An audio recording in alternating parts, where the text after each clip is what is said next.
नमस्कार दोस्तों। व्यवस्थित क्रम से संबंधित टाइप 3 लेकर आप सबके बीच उपस्थित हुए हैं। टाइप 3 जो कि बाएं से और दाएं से दो भिन्न व्यक्ति का स्थान ज्ञात होता है, जो बाद में अपने स्थान को एक दूसरे से बदल लेते हैं। तब कुल व्यक्तियों की संख्या ज्ञात करनी होती है, या फिर बाएं या दाएं से ए का स्थान या फिर बाई बी का स्थान पूछा जा सकता है, या फिर दोनों के बीच कुल कितने व्यक्ति हैं यह पूछा जा सकता है इस प्रकार के सवाल में। तो बेसिक से इस चीज को समझते हैं। जैसे इस उदाहरण में है, किसी पंक्ति में ए का स्थान बाएं से 20 और बी का स्थान दाएं से 15 है। जब दोनों आपस में अपना स्थान बदल लेते हैं तो ए का स्थान बाएं से 23वां हो जाता है। तो बताइए कि उस पंक्ति में कुल कितने व्यक्ति हैं। स्थान परिवर्तन के बाद दाएं से बी का स्थान क्या होगा और दोनों के बीच कुल कितने व्यक्ति हैं। ये 3 सवाल हमको यहाँ पर पूछा गया है, तो समझते हैं। जैसे देखो, बाएं से क्या दिया है, बाएं से ए का स्थान 20 और दाएं से बी का स्थान दिया हुआ है 15। फिर कहता है कि जब दोनों आपस में स्थान बदल लेते हैं तो ए का स्थान 23वां हो जाता है। जैसे देखो, ए कहाँ चला जाएगा, बी के स्थान पर, और बी कहाँ चला जाएगा, ए के स्थान पर। तो ए यहाँ पर आ गया और बी यहाँ पे चला गया। तो जब अपना स्थान बदल लेते हैं तो ए का बाएं से स्थान क्या हो जाता है, 23वां।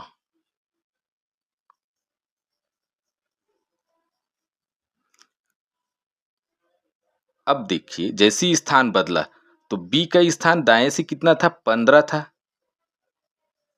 और बाएं से ए का स्थान कितना हो गया, 23वां। अब चूंकि देखा जाए तो दोनों क्या है, बाएं से 23वां और दाएं से 15वां। तो ए का स्थान बदलने के पश्चात क्या हो जाता है, बाएं से 23वां हो जाता है और दाएं से 15वां हो जाता है।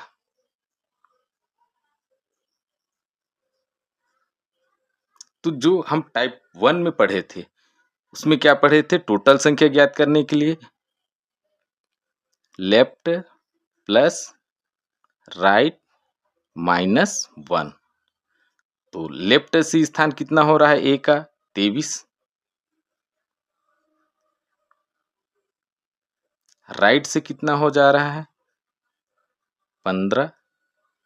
फिर -1 करेंगे। -1 इसलिए किया जा रहा है क्योंकि ए का बाएं से और दाएं से 2 बार काउंट हो रहा है, इसलिए एक बार माइनस करेंगे। तो 23 और 15 कितना हो जाता है, 38।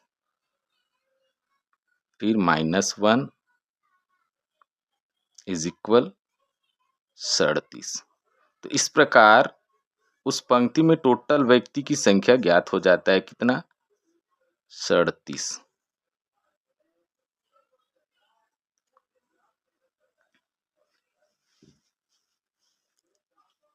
तो टोटल व्यक्ति उस पंक्ति में कुल कितने व्यक्ति है वो पता चल गया, कितना, 38 - 1 इज इक्वल 37। ये दूसरा क्या बोल रहे हैं, बाएं से ए का स्थान कितना था, 20 था। बदलने के पश्चात एक दूसरे से जब अपना स्थान बदल लेते हैं तो उसका स्थान कितना हो जाता है, 23। तो उनके बीच कितने का अंतर आ रहा है, तो 3 का। तो हम समझ सकते हैं कि ए और बी के बीच में कितने व्यक्ति बैठे होंगे, 3 व्यक्ति। 1 2 व्यक्ति, ये 20 पहले से है तो 21, ये 22 और ये हो जाता है 23। तो इस प्रकार उनके बीच में कितने व्यक्ति बैठे हैं? 2 व्यक्ति। तो तीसरा प्रश्न का भी उत्तर हमको मिल जाता है। दूसरा स्थिति टोटल ज्ञात करने का क्या कर सकते हैं? जैसे देखिए, अभी हमने बाएं और दाएं एक को मान करके चले, अब दूसरा हम बी को मान करके चलते हैं, तब भी निकाल सकते हैं। कैसे? देखिए, बाएं से बी का स्थान कितना हो रहा है? 20। बाएं से बी का स्थान कितना हो रहा है? 20। जो ए का स्थान था वही बी का स्थान होगा। अब दाएं से देखते हैं, तो दाएं से बी का स्थान कितना था पहले? 15, और उसके बीच में आ गया 2, तो 15, 16, 17, और अब उसका स्थान हो जाता है कितना? 18। तो पुनः हम लेफ्ट प्लस राइट -1 वाला ट्रिक से हम निकाल सकते हैं। कैसे? देखिए, बाएं से कितना है? 20। अब दाएं से उसका स्थान कितना हो गया? 18, फिर -1, तो 20 और 18 कितना हो जाता है? 38, फिर -1 कर देते हैं, तो कितना आ जाता है? 37। इस तरीके से हम बी को मान करके या फिर ए को मान करके दोनों ही स्थिति में हम टोटल संख्या ज्ञात कर सकते हैं। अब देखिए क्या पूछ रहा है, दूसरा सवाल क्या कहता है? स्थान परिवर्तन के बाद दाएं से बी का स्थान क्या होगा? तो हम देख पा रहे हैं दाएं से बी का स्थान क्या हो रहा है? 18वां। ठीक, इस प्रकार हम उस पंक्ति में कुल कितने संख्या? 37। स्थान परिवर्तन के बाद दाएं से बी का स्थान कितना? 18वां।